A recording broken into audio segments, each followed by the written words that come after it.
हाथ अच्छी जो माने अधिका ए गाँव सुरक्षा को चिंता करी वयोज्येष्ठ माधर सामल महोदय दासरथी सामल महोदय जुगल किशोर आपण मैंने देखिपे ये जो श्रीपुर ग्रामवासी तरफ जो जनसभा और सांबादिक सम्मेलन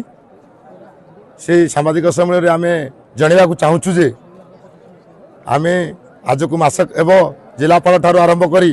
पल्यूशन बोर्ड पर्यंत समस्त को चिठी मध्यम जनईलु जे आमर ये जो वर्ज्यवस्तु प्लांट ये होची ताको बंद करा जाऊ वर्तमान सुधा प्रशासन कौन कर्णपात कले ना से आज आम सांबादिक सम्मेलन जरिया आपण मान जरिया प्रशासन को जनईदेलु जे आगामी 17 तारीख दिन सकाळ 6 घटिका ठारू संध्या 6 घटिका पर्यंत श्रीपुर बरछेक ठारे और 149 नंबर जातीय राजपथ 12 घंटिया रास्ता रोक करूँ जदि प्रशासन ता पूर्वर ये जो वर्ज्यवस्तु प्लांट को बंद करदे ताल आम रास्ता रोक ओहरी जीवु नचेत 17 तारीख जन आक्रोश सहित महा आज तो आप श्रीपुर ग्राम देखुती 15 खंड गाँव बासी से दिन रास्ता रोक सामिल हे वर्ज्यवस्तुटी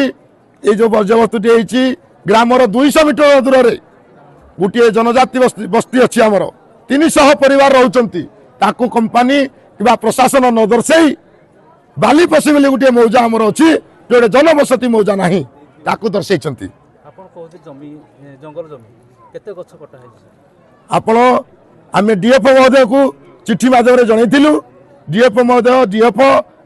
पठे तालचे रेंज मैडम को फॉरेस्टर को सहित आम ग्राम कमिटी तर्जमी तदंत करूँ देखिलु जो प्लांट ये तैयारी होउची 80% जंगल जमी रे तैयारी होइची जहाँकि बहु जंगल सारा गछ थिला ताकू काटी माटी रे मिसई दिया जाइची ता सहित जंगल जगह रे ये प्लांट तैयारी होइची आम ग्राम से भाव में जो जनशुणी हुए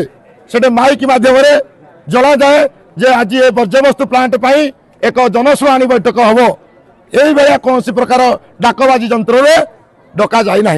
जदि डका जाई था आज श्रीपुर ग्रामवासी एत हतसंत हो न था ये चंचकतार सहित